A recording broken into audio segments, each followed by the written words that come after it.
നമസ്കാരം. ഇത് കുംഭമേള കാലം. കഴിഞ്ഞ ദിവസമാണ് ഈ കുംഭമേളയെ അധിക്ഷേപിച്ചുകൊണ്ട് CPM നേതാവും രാജ്യസഭാ അംഗവുമായിട്ടുള്ള ജോൺ ബ്രിട്ടാസ് രംഗത്തെത്തിയത്. ചൈന പോലുള്ള രാജ്യങ്ങൾ സാങ്കേതിക വിദ്യകളിൽ മുന്നേറുമ്പോൾ ഇവിടെ ഇന്ത്യ കുംഭമേളയിൽ മുങ്ങിക്കുളിക്കുകയാണ് എന്നായിരുന്നു ബ്രിട്ടാസിന്റെ ഒരു പരാമർശം, പരിഹാസം. ധനകാര്യമന്ത്രി നിർമ്മലാ സീതാരാമന്റെ ബജറ്റിനോട് പ്രതികരിക്കുമ്പോൾ കുംഭമേളയ്ക്ക് നേരെയുള്ള ഈ അധിക്ഷേപം ബ്രിട്ടാസ് മുന്നോട്ട് വെച്ചത്. ഇതിനെതിരെ നിരവധി പേർ ഇപ്പോൾ രംഗത്തെത്തിയിട്ടുണ്ട്. ഇപ്പോൾ ഈ സംഭവമായിട്ട് ബന്ധപ്പെട്ട് എനിക്ക് തോന്നിയത് ജയരാജ് മിത്രം എന്ന് പറയുന്ന ഒരു വ്യക്തി എഴുതിയ ഫേസ്ബുക്ക് പോസ്റ്റാണ്. അത് വലിയ ചർച്ചയാണ്. അദ്ദേഹം പറഞ്ഞത് ഇത്രയേ ഉള്ളൂ: ബ്രിട്ടാസിന്റെ രാഷ്ട്രീയ ശത്രുക്കളായിട്ടുള്ള RSS അല്ലെങ്കിൽ BJP അല്ല കുംഭമേള നടത്തുന്നത് എന്ന് പറയട്ടെ. അതിന് മേള അതോറിറ്റി ഉണ്ട്, സർക്കാർ സംവിധാനമുണ്ട്, സന്യാസികളുടെയും അഖാഡകളുടെയും ഒക്കെ അലിഖിത നിയന്ത്രണമുണ്ട്. കാവ്യ കണ്ടതും ഹിന്ദു എന്നും ഹിന്ദുവെങ്കിൽ BJP എന്നുമുള്ള ധാരണയെങ്കിലും തിരുത്തുവാനുള്ള രാഷ്ട്രീയ വെളിവ് ബ്രിട്ടാസിന് വേണമെന്നാണ് മിത്ര കുറ്റപ്പെടുത്തുന്നത്. താങ്കളുടെ പ്രസ്താവനയുടെ നിലപാടായി പൊതുസമൂഹം അംഗീകരിക്കണമെങ്കിൽ എല്ലാ മതത്തിലെയും ആചാരങ്ങളെ ഇതുപോലെ പുച്ഛിക്കുവാൻ താങ്കൾ തയ്യാറാകണം. എന്നാൽ മാത്രമേ ഇതൊരു വിഷം തുപ്പലല്ല എന്നും മതേതര കാഴ്ചപ്പാടാണെന്നും ഓർക്കാൻ പോലുമാണെന്നും അതിന് സ്വന്തം ജീവിതത്തിൽ ഒരു സത്യസന്ധത വേണമെന്നും, അതായത് സ്വന്തം വീട്ടിലെ ചടങ്ങുകളിൽ നിന്നെങ്കിലും മതത്തെയും മതത്തിൻ്റെതായിട്ടുള്ള ആചാരങ്ങളെയും മാറ്റി നിർത്തുവാനുള്ള ചങ്കൂറ്റം താങ്കൾ കാണിക്കണമെന്ന്, അല്ലെങ്കിൽ അങ്ങനെ കാണിക്കേണ്ടതായിരുന്നു എന്ന് കൂടി മിത്ര കുറിച്ചു. ആ കുറിപ്പിന്റെ ഒരു പൂർണ്ണരൂപം നമ്മൾ കേൾക്കേണ്ടതുമാണ്.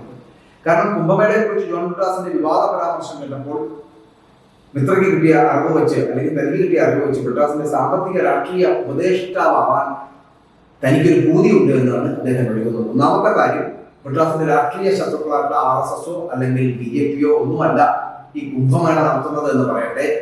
അതിന് ഒരു മേള അതോറിറ്റി തന്നെയുണ്ട്, സർക്കാർ സംവിധാനങ്ങളുണ്ട്, സന്യാസികളുടെയും അഖാഡികളുടെയും ഒക്കെ അലിഖിതമായിട്ടുള്ള നിയന്ത്രണങ്ങളുണ്ട്. പകരം ഇതൊക്കെ കാണാതെ കാവ്യ കണ്ടതും ഹിന്ദു എന്നും ഹിന്ദുവെങ്കിൽ BJP എന്നുമുള്ള ധാരണയെങ്കിലും തിരുത്തുവാനുള്ള രാഷ്ട്രീയ വിവേകം, ഒരു വെളിവ് ബ്രിട്ടാസ് ഉണ്ടാകേണ്ടതൊക്കെയാണ്. പിന്നെ പറയട്ടെ, താങ്കളുടെ പ്രസ്താവനയുടെ നിലപാടായി പൊതുസമൂഹം അംഗീകരിക്കണമെങ്കിൽ എല്ലാ മതത്തിലെയും ആചാരങ്ങളെയും ഇതുപോലെ പുച്ഛിക്കുവാൻ താങ്കൾ തയ്യാറാവേണ്ടതല്ലേ എന്ന് കൂടി മിത്ര ചോദിക്കുന്നുണ്ട്. എന്നാൽ അങ്ങനെ ചെയ്തിരുന്നുവെങ്കിൽ മാത്രമേ ഇതൊരു വിഷം തുപ്പലല്ലായിരുന്നു, പകരം ഒരു മതേതര കാഴ്ചപ്പാടാണ് എന്ന് കൂടി, അല്ലെങ്കിൽ അങ്ങനെ ഓർക്കാൻ പോലും ആവുന്നു. കാരണം അതിന് അദ്ദേഹം സ്വന്തം ജീവിതത്തിൽ സത്യസന്ധത വേണമെന്ന് പറയുന്നുണ്ട്. അതായത് സ്വന്തം വീട്ടിലെ ചടങ്ങുകളിൽ അദ്ദേഹത്തിന്റെ മകളുടെ വിവാഹം പോലും ക്രിസ്തീയ ആചാരപ്രകാരമാണ് നടത്തിയത്. മതത്തെയും മതത്തിൻ്റെതായിട്ടുള്ള ആചാരങ്ങളെയും മാറ്റി നിർത്തുവാനുള്ള ചങ്കൂറ്റം താങ്കൾ കാണിക്കേണ്ടതല്ലേ എന്ന് ചോദിക്കുന്നു. കേരളത്തിലെ ഒന്നാന്തര നട്ടലുള്ള ഒരുപാട് യുക്തിവാദികളെ പ്രസവിച്ച നാടാണ്. ആ തന്റേടികളോട് അന്നും ഇന്നും സ്നേഹവും ആദരവുമാണ് നമുക്കുള്ളത് എന്ന് പറയാനിരിക്കാൻ കഴിയില്ല. അതിന് കാരണം അവർക്ക് ഇരട്ടത്താപ്പ് ഉണ്ടായിരുന്നില്ല എന്നതാണ്.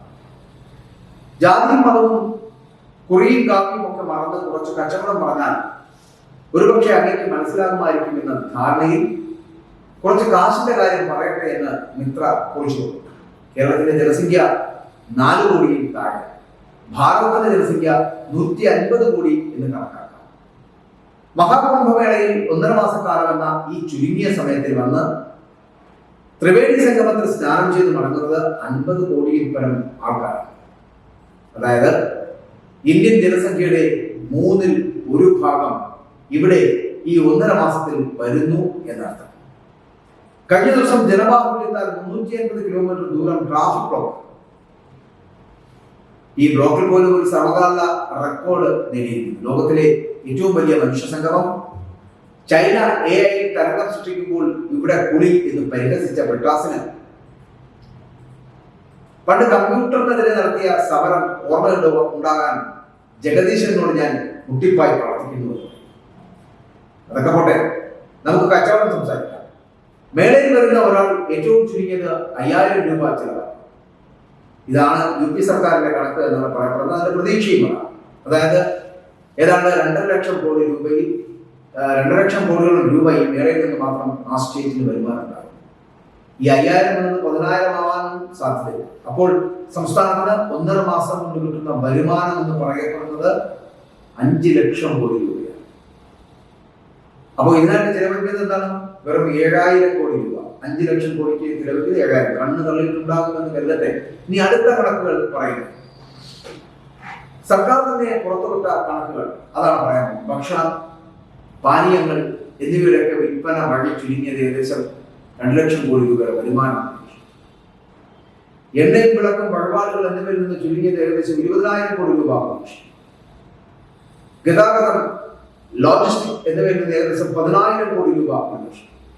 ടൂർ ട്രാവൽ പാക്കേജുകൾ എന്നിവയിൽ നിന്ന് ഏകദേശം 10,000 കോടി രൂപ. മെഡിക്കൽ ക്യാമ്പും ആയുർവേദ ഹോമിയോ മരുന്നുകൾ എന്നിവയിൽ നിന്ന് മാത്രമായിട്ട് ഏകദേശം 3,000 കോടി രൂപ.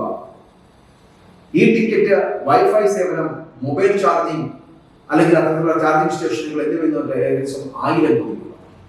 വിനോദം, പരസ്യം എന്നിവയിൽ നിന്ന് ഏകദേശം 10,000 കോടി രൂപ. ഇത് CITയുടെ കണക്കുകൾ പ്രകാരമാണ്. ഇതെല്ലാം ജോൺ ബ്രിട്ടാസിന് വേണമെങ്കിൽ താല്പര്യമെങ്കിൽ ചെക്ക് ചെയ്ത് നോക്കാമെന്ന് പറയുന്നത്. അല്ലറ ചില്ലറയൊന്നും കണക്കാക്കാതെയാണ്. ഇനി മേള കഴിഞ്ഞ് തുറക്കാൻ പോകുന്ന ആക്രി ബിസിനസിന്റെ അപാരമായൊരു ലോകമുണ്ട്. അത്തരത്തിൽ അപാരമായ ലോകം ഉത്തർപ്രദേശിലും സമീപത്തെ സംസ്ഥാനങ്ങളിലും മറ്റേ ആയിട്ടൊക്കെ ഇങ്ങനെ ചിരിച്ചു നിൽക്കുള്ളൂ എന്നാണ് പറയുന്നത്. മേള നഗരിയിൽ അദാനിയുടെ ബാറ്ററി വണ്ടി ഫ്രീ ആയി ഓടുന്നു. ബോർഷ എന്ന് പറഞ്ഞ എന്ന് പറയണ്ട, ശുദ്ധമായ കുടിവെള്ളം തീർത്തും സൗജന്യമായിട്ടും ശൗചാലയങ്ങളെല്ലാം സൗജന്യമായിട്ടും അവിടെ നടന്നുണ്ട്. കേരളത്തിലെ ഈ ദേവസ്വം ഭരിക്കുന്ന ക്ഷേത്രങ്ങളിലെ സൗജന്യങ്ങൾ ബ്രിട്ടാസും താരതമ്യം ചെയ്ത് നോക്കിയാൽ ഇതുമായിട്ട് മനസ്സിലാക്കുന്നതാണ്. അവിടെ വേണ്ടവർക്ക് സൗജന്യമായ ഭക്ഷണവും താമസ സൗകര്യങ്ങളും ലഭിക്കുന്നു. ഗവൺമെന്റ് സ്പെഷ്യൽ ബസ്സുകളിൽ സാധാരണ നിരക്കിലും താണ നിരക്കിൽ അവർക്ക് പോകാൻ കഴിയുന്നു. ശബരിമല സീസണിലെ സ്പെഷ്യൽ KSRTC നിരക്ക് ഒന്ന് ബ്രിട്ടാസ് കണക്കാക്കിയാൽ ഇതുമായി താരതമ്യം ചെയ്താൽ നന്നായി. ഈ മേളയിൽ ചികിത്സാ സൗജന്യം, അവിടെ മരുന്നുകൾ സൗജന്യമായി, ഇത്രയും സൗജന്യങ്ങൾ നൽകിയതിനു ശേഷമാണ് മേൽപ്പറഞ്ഞ 1 ലക്ഷം കോടിയുടെ കച്ചവടം ദ്രുതഗതിയിൽ അവിടെ നടക്കുന്നത്. ഏകദേശം 5 ലക്ഷം കോടിയുടെ കച്ചവടം. ഓർക്കുക, കാശി, അയോധ്യ, ഗയ എന്നിവിടങ്ങളിൽ മേളം മൂലം എത്തുന്നവരുടെ കാര്യം വേറെയാണ്. ഞാനിപ്പോൾ ഉപദേഷ്ടമായ പോലെ അന്ന് കേരള സർക്കാരിന്റെ ഏതെങ്കിലും തലത്തിലെ ഉപദേശിക്കുവാൻ കഴിയുന്നവനാണ് എങ്കിൽ ഒന്ന് പറഞ്ഞു കൊടുക്കുക. കാശിലെ എന്ന് പറഞ്ഞിരിക്കാതെ നമ്മൾക്കും ചിലത് ആസൂത്രണം ചെയ്യാം എന്ന് പറഞ്ഞു കൊടുക്കുക. ഈ സൗത്ത് ഇന്ത്യയുടെ മൊത്തം സമ്പത്തിന്റെ നല്ലൊരു ശതമാനം അത് വാങ്ങിവെക്കാവുന്ന സംവിധാനം എന്ന് പറയുന്നത് ഈ ദൈവം എന്ന് പറയുന്ന സംവിധാനം. അതായത് ശബരിമല എന്ന പേരിൽ കേരളത്തിന് തന്നിട്ടുണ്ട് ശബരിമലയിൽ. എന്നിട്ട് കേന്ദ്ര ഗവൺമെന്റിനോട് നിവർന്നു നിന്ന് പറയുക, നിന്റെയൊക്കെ കാശ് കിട്ടാതിരുന്നാലും ഞങ്ങൾ അന്താസായി ജീവിക്കുമെന്ന്. പക്ഷേ ജന്മനാനുള്ള ഒരു വശം ചേർന്ന ഈ പുച്ഛം അതാദ്യം ഒഴിവാക്കി.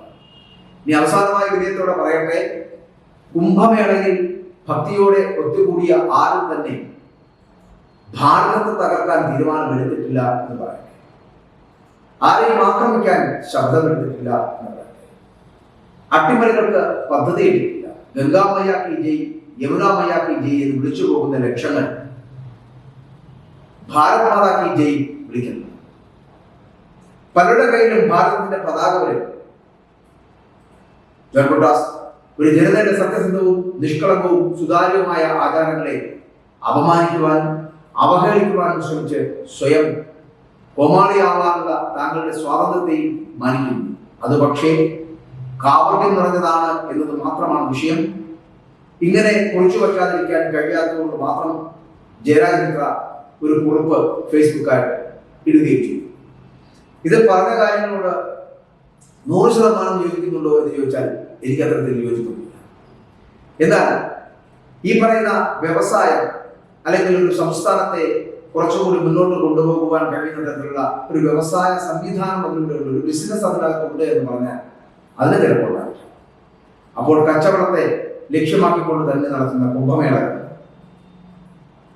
അവിടെ ദൈവിക സാന്നിധ്യമുണ്ടെന്നോ അവിടെ മുങ്ങിത്താന്നു കഴിഞ്ഞാൽ എല്ലാ പാപങ്ങളും തീരുമെന്ന് പറയുന്നതും ഒരു കച്ചവടമല്ലേ എന്ന് ചോദിച്ചാൽ അതിനും കൂടി ജയരാജ് മിത്ര അടക്കമുള്ള ഉത്തരം പറയുന്നത്. ജോൺ ബ്രിട്ടാസ് ഏതെങ്കിലും തരത്തിൽ കുംഭമേളയെ വാഴ്ത്തിപ്പാടാകുന്നുണ്ടെങ്കിൽ അത് അദ്ദേഹത്തിന്റെ സ്വാതന്ത്ര്യമാണ്, മാത്രമല്ല അദ്ദേഹത്തിന്റെ സംസ്കാരത്തില്ല. ഇവിടെ ജയരാജ് മിത്ര പറഞ്ഞു വെക്കുന്ന കാര്യങ്ങളിൽ ഞാനൊരു സംസ്ഥാനത്തിന്റെ ഉയർച്ചയെ താഴ്ത്തിക്കാട്ടാൻ ശ്രമിക്കുന്നില്ല. അതിലൂടെ ലഭിക്കുന്ന കച്ചവട സാധ്യതകളെ തെറ്റാണെന്ന് പറയുന്നില്ല. 1.5 മാസം കൊണ്ട് 5 ലക്ഷം കോടി രൂപ നേടിയെടുക്കുവാൻ കഴിയുന്നുണ്ടെങ്കിൽ, അല്ലെങ്കിൽ 10 ലക്ഷം കോടിയോളം രൂപ നേടിയെടുക്കുവാൻ കഴിയുന്നുണ്ടെങ്കിൽ ശരിയാണ്, അങ്ങനെ ചെയ്യും. ഇന്ത്യയിലെ 150 കോടിയോളം വരുന്ന ജനങ്ങളിൽ ഏകദേശം 3.1% ജനങ്ങൾ അവിടെ നിന്ന് കുംഭമേള നടത്തുന്നുണ്ട്. അതിൽ നിന്ന് മിനിമം 5000 രൂപ വെച്ച് ലഭിക്കുന്നുണ്ട് എന്ന് പറയപ്പെടുന്ന കച്ചവട സാധ്യതകളെ തള്ളിക്കളയുന്നില്ല. അതുകൊണ്ട് ജയരാജ് മിത്ര പറഞ്ഞതുപോലെ UP എന്ന് പറയപ്പെടുന്ന സംസ്ഥാനത്തിലെ കച്ചവട സാധ്യതകളെ നമ്മൾ തള്ളിക്കളയുന്നില്ല. ഒപ്പം ജോൺ ബ്രിട്ടാസ് ഏതെങ്കിലും തരത്തിൽ പ്രതികൂലമാം വിധം മഹാകുംഭമേളയെക്കുറിച്ച് പറഞ്ഞിട്ടുണ്ടെങ്കിൽ അത് അദ്ദേഹത്തിൻ്റെ സ്വാതന്ത്ര്യമാണ്, ഒപ്പം അദ്ദേഹത്തിൻ്റെ സംസ്കാരം.